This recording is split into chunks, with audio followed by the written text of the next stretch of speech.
Hello, my fellow chatterers and book lovers, and anyone else who's popped in because you're curious about what this is or you've got a bit lost. Welcome, everyone. I am Chatty, and this is my channel, Chatty the Mad Chatter, where I'll be chatting away madly about everything I read in the second half of February. So that's kind of like roughly week 3 and 4. I'm a little bit nervous about doing this video because everything I read was brilliant, and I just feel that I'm just not going to do them justice at all. The books are not going to get justice for me talking about them, but I'm going to do my best to give you a little flavour, and we're just going to go for it because it's procrastinating. We're in March and I still haven't done this video.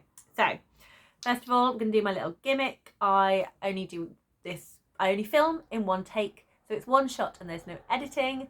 So here's my tiny shot of tea. Clink, clink, clink. Cheers, everyone. There we go, and put that there. So let's crack on with the books. First one I have to talk about, I have no visual aid for. So I've just marked it on the shelf here with another book that you can't see as a prop. And that's because I used the audiobook from my library. And I started listening to this in January. So I spoke about it a little bit in my January wrap up. And that is Know My Name by Chanel Miller. So this is a memoir about a rape survivor. It was quite, it was in the news a lot when it happened. And I cannot remember the dates because I have nothing to reference because it has gone from my phone back into the library and I have nothing to reference and check. And I should have made notes, but I didn't because I'm silly. But I hope at some point to do in the future a proper video. I really want to own a physical copy of that book, and I want to read a physical copy of that book because it is just so powerful, and I cannot put into words just how powerful it was. Pardon me. So basically it follows Chanel explaining, sort of like giving like a rough idea of who she is as a type of person, and the incident that occurred. So 1 minute she was at a party, next minute she wakes up in a hospital with a drip, with scratches, with pine needles in her hair, and nobody kind of tells her what's happening. They just say you may have been involved in you may be a victim of a crime, and we just need to examine you.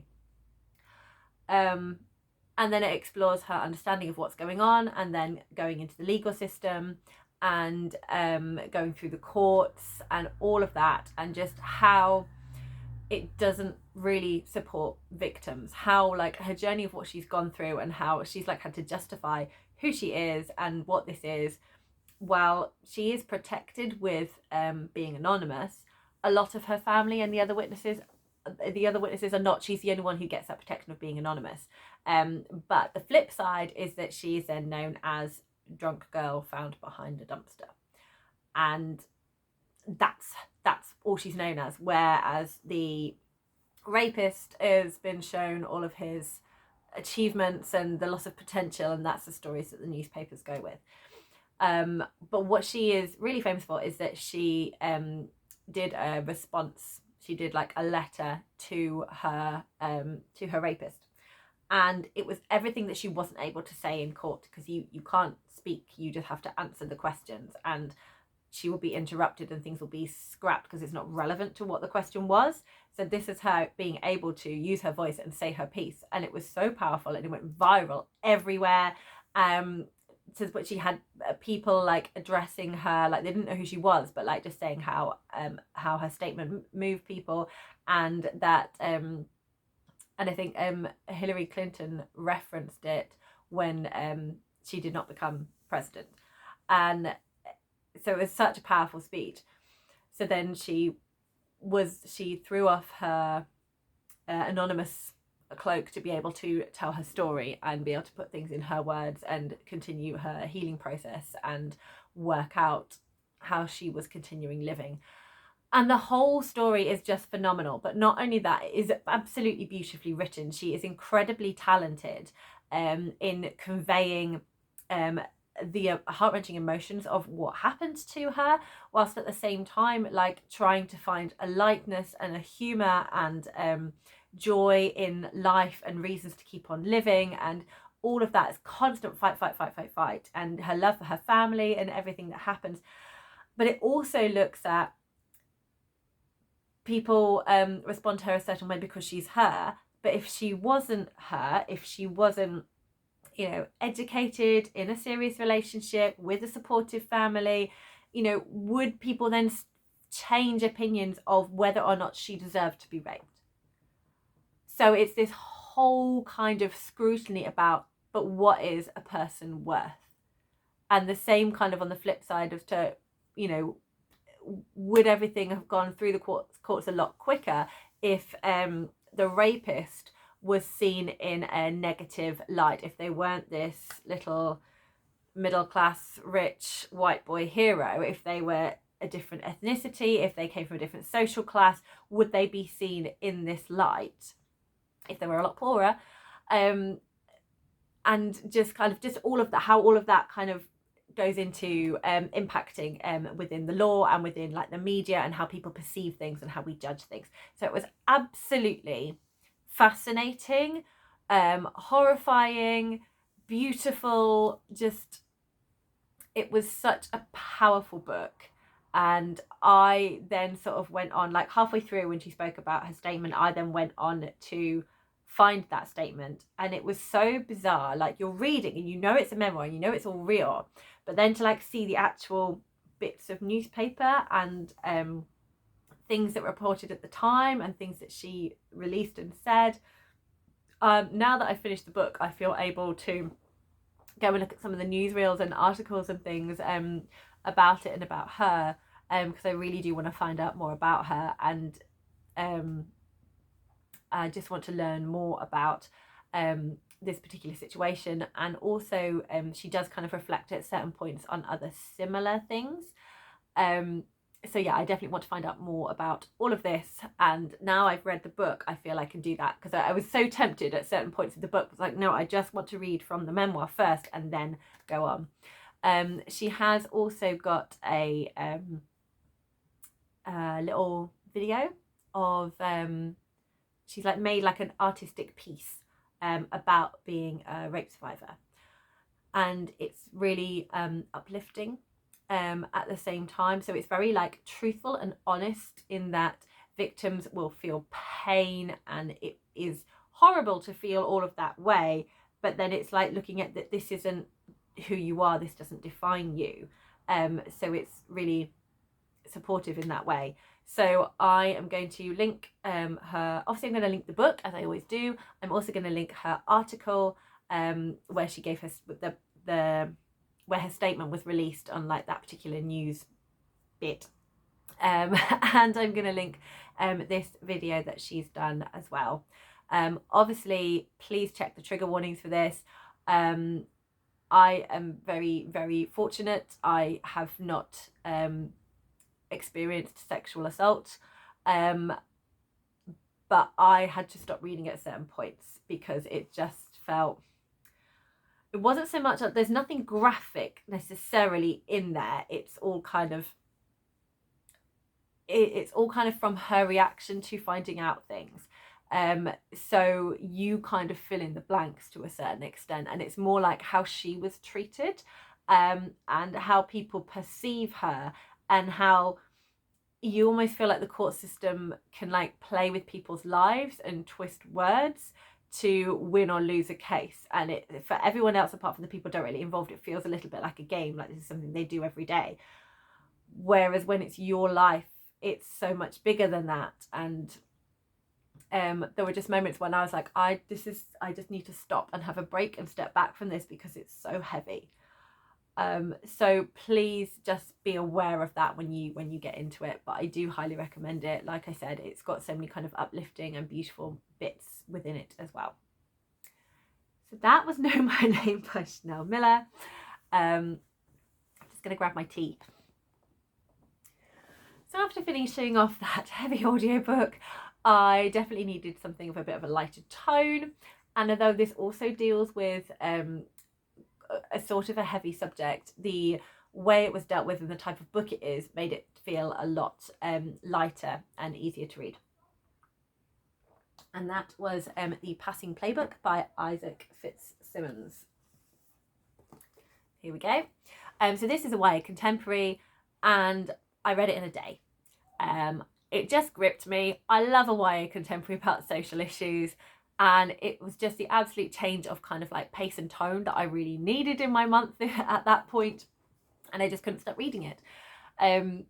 So this is a story about a trans boy who moves schools due to bullying, and starts a new school, and to try and make it as seamless as possible, he doesn't come out as trans because he doesn't want to have to deal with the aggravation. All of his family have moved as well. We also have neurodivergent representation here in the form of his sibling, which I totally forgot about when I was talking about something earlier. And that I felt was really well done. It does explore a character who is from a very intense evangelical Christian background. I think evangelical is the right word. It might not be. It's set in America, so I don't know so much. I know UK Christianity, I don't know American Christianity. But it's very like conservative, right wing. Homosexuality is a sin feeling.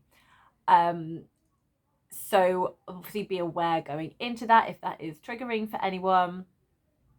So that is, but I do know that this is something that can affect a lot of people.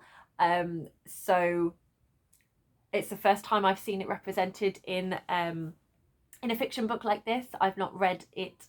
I'm sure it is in many other places, but this is the first time I've read about it. So I thought that was explored. It seemed very truthful as it was explored. The character in question obviously has a lot that they're dealing with. So it can feel a little bit uncomfortable at certain points.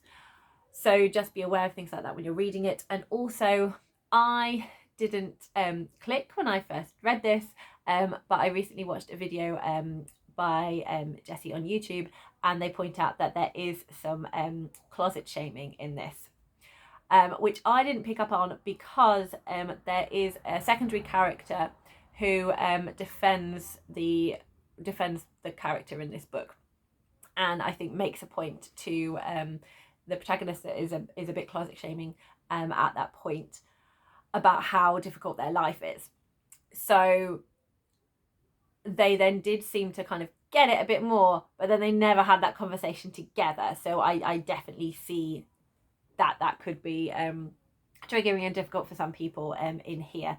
But I did think that the story and how it deals with sport and how it deals with a trans story in here was really engaging and kind of about everyone's journey and everyone's confidence level, and just kind of allowing you to be you when you don't necessarily know if everyone's going to be okay with you being you. So it explored all of that. There's some really nice friendships in here. I did think the romance was really cute. But yes, I think there could have been, reflecting on what Jessie said, I think there definitely could have been there needed to be kind of more of a resolution between the couple addressing the closet shaming, because it could feel a little bit hypocritical. Because I'm going to read a passage which I thought was really lovely, and I have marked from here. And I just really liked how this was put about your journey is just integral to you, and no one should make you feel differently about that, which is where we get to the hypocritical part. I think that the more people who are out and visible, the safer it is for everyone. But, and this is a big but, you need to make sure that you're safe first. Physically safe, yes, but also emotionally and psychologically. Whether you come out tomorrow or in 5 years or 30, I guarantee that the fight will still be going on in some form or another. And I promise you that when you join us, we'll welcome you with open arms. So that was like a conversation between two characters saying that you be open when you're ready to be open, and it doesn't matter when that is. When you feel like you want to be part of this, that's fine, but know that you're loved and welcome whenever you want to be, but there's no pressure on you to be out and open. And I think that is a very important message, because everyone will feel differently and will have their own baggage and things to be going through. So I thought that was really, I really liked that. But that's where it gets hypocritical bit, because that was great for the protagonist, but then they didn't give them the same grace for another character in this book. But all in all, really, really fun.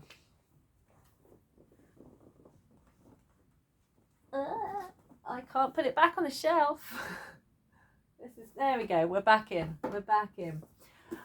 So having felt a little bit more grounded after that, I felt able to read a book that I felt was going to be a bit heavier, and that was The Prey of Gods by Nikki Drayden.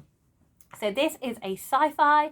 It has also got a bit of fantastical element in here as well. There are deities, long suppressed deities, that come to the forefront. Sorry, I'm really burpy. That come to the forefront again of this world. So this is set in a futuristic South Africa, and we follow a few different protagonists in here, which was a lot of fun. I did find myself waiting for their lives to cross, and some of them cross earlier than others, and some of them don't cross that much. But I did enjoy all of the protagonists, and it took me a while to kind of like work out who was who, because you get this little blurb on the back. I don't know why I'm showing it to you because you can't see it, but there's a blurb on the back, and in that it kind of tells you a little bit about each of the different characters and how it's up to these characters to be able to like save the world, and it just gives you a little sneaky peek as to each of them. And then I was reading, I was going like, there's 5. I can't work out who's supposed to be who, and I'm not going to say any more than that, because just keep reading and you will suddenly get it. I was like, there we go. But it was brilliant. I found all of the characters really, really engaging for different reasons. They're all very, very different. And it's very, very diverse in here. There is some, did I even mention this one as well? I must have done. Sorry, I'm just thinking back to, I did my videos in like a weird way. I did the stats because it was easier for me to talk about stats than it was to talk about books. I did the stats first. And when I do my stats, I talk about disability representation. And I don't know which books I mentioned about having disability rep in them. And I think I've read more books than I was aware of. I think I just spoke about 2, and there's actually 4 books. So that's a bit moronic, but hey ho. To put a little thing in the description. Right, that's a massive tangent. You don't need to know that. There's some really good disability rep in here. One of the characters has a physical disability. One of the characters probably suffers a lot of like emotional abuse and trauma as a child. There is one character from a warm family, but has got lots of very kind of different expectations on himself, and is also coming to terms with his sexuality. And there is another character who is kind of fighting what he wants to do versus what he should be doing as his standing in society. So it's so fun. Like, Nikki Drayden's writing is really engaging and gripping in this. I just ate it up. It was just wonderful to kind of read through, and I definitely want to be reading more books by her. In terms of the sci-fi aspect, that is definitely due to the AIs. This cover I also found misleading. I love it. I think it's really cool. But you don't see this creation until more towards the end. So you're kind of like, when's this showing up? So expectations, be aware of expectations. But most people within this community have a little like IA bot that's kind of like your walking, talking smartphone, I suppose you could say. But it's like this little robot, which were really cute and cool. So I enjoyed all of that, and then you start to hear like a side from them as well. So you start to get an AI perspective, which is really cool. So yeah, it's an AI sci-fi, which I love. And then you also throw in the deities, and you throw in like stuff happening and characters changing and things starting to go down, which tells you nothing. But trust me, it's really good. I don't want to give spoilers. I don't think I've got the brain power to do like mild spoilers, big spoilers. I'm just not going to do that today. But this book I do just highly recommend. If you like a sci-fi, if you like books about diverse characters, pick this one up. It is so fun. It's quite shocking at certain points. There's some nice like friendship moments in here and kind of coming together. I was hoping all four would kind of come together a bit more, because again, we're misled by the synopsis on the back. It makes it sound like each of these four characters are going to do a little bit of character building, and then suddenly they're all going to meet and they're going to form this like crime fighting, world saving like team. That doesn't happen. So just be careful when you go in. But essentially the characters are really great. So you will just enjoy following their journeys. And I would definitely, like, it's a standalone, but I would definitely love some novellas set in this world amongst these characters. I would definitely read those. There was one character where I wanted them to, I wanted to see a little bit more from them at the end in terms of resolution, just because in terms of their family, I wanted to see the connections with their family again and kind of see where they were with that. But that didn't happen. Obviously, that wasn't where the story was going to go, and that's totally fine. But yeah, I really, really enjoyed this one. Okay. And now I'm going to talk about, I now then kind of went, having felt like quite heavy in terms of, I read a lot of like I don't read a huge amount of sci-fi, but I really enjoyed the sci-fi I read. But it's very much kind of like dependent on world saving, and like it makes you question kind of like humanity and how we get on with each other. And then with Know My Name and even though the Passing Playbook was fun, it just felt really heavy. So it was delightful at the end. I basically just went back into fantasy zone at the end of the month. I was just like, fantasy! And I think the reason I also managed to read as much as I did not think I was going to get through all my books. I wanted to. Well, I didn't. I have left some out. I think the reason I was able to read so much was because I got ill towards the end of the month. And I was ill while I was completely exhausted, but I was able to like read. So that was quite nice. So our first fantasy is Amari and the Night, no, not the Night Brothers. Amari and the Great Game by B.B. Alston, which is the follow-up to Amari and the Night Brothers. So it's the second book in the Supernatural Investigations series. And this book absolutely lived up to the hype of the first one. I was so pleased with it. We get to go back into the world of the Supernatural Bureau and all of these different magical things occurring. So we got to pick up all of those and just enjoy ourselves in there. But also, can't speak. But also, there is some quite scary stuff going on. There is a time freeze that's happening and we don't know why.